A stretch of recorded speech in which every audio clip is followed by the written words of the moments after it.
बिस्मिल्लाहिर्रहमानिर्रहीम। फरमान मुस्तफ़ा सल्लल्लाहु तआला अलैहि वसल्लम, जब तुम कोई चीज़ भूल जाओ तो मुझ पर दुरूद शरीफ पढ़ो, याद आ जाएगी। सल्लु अल हबीब।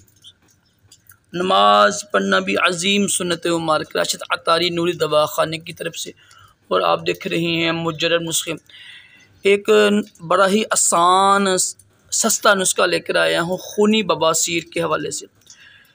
बवासीर क्यों होती है और इसका इलाज क्या है, इसका सबसे बड़ा सबब क्या होता है।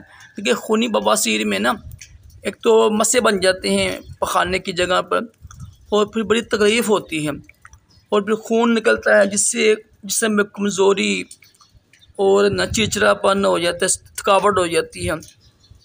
तो कोशिश करें, जो इसका सबसे बड़ा सबब है ना, पहले उसको दूर करें, वो है कब्ज़।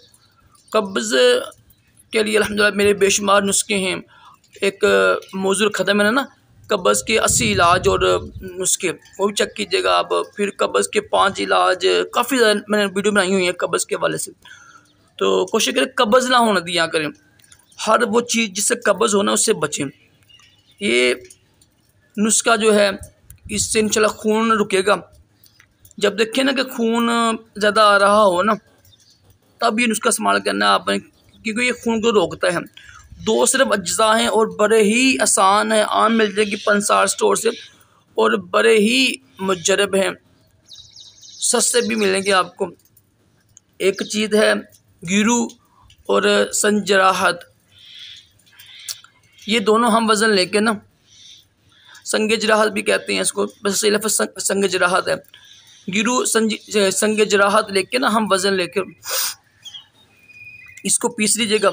इसको खूब पीसें, जब देखें ना कि बिल्कुल बारीक पीस गया है, तो रात को या सुबह जब खून आता हो ना आपको, क्योंकि जो मसी होती है ना, जब मसे यानी खुलती है ना, पीछे होती है, तो फिर उसमें खून निकलता है, तब आपने इस्तेमाल करना है। तो इसकी जो खुराक है ना, वो सिर्फ 2-3 ग्राम ही होती है। 2-3 ग्राम से ज़्यादा ना इस्तेमाल कीजिएगा।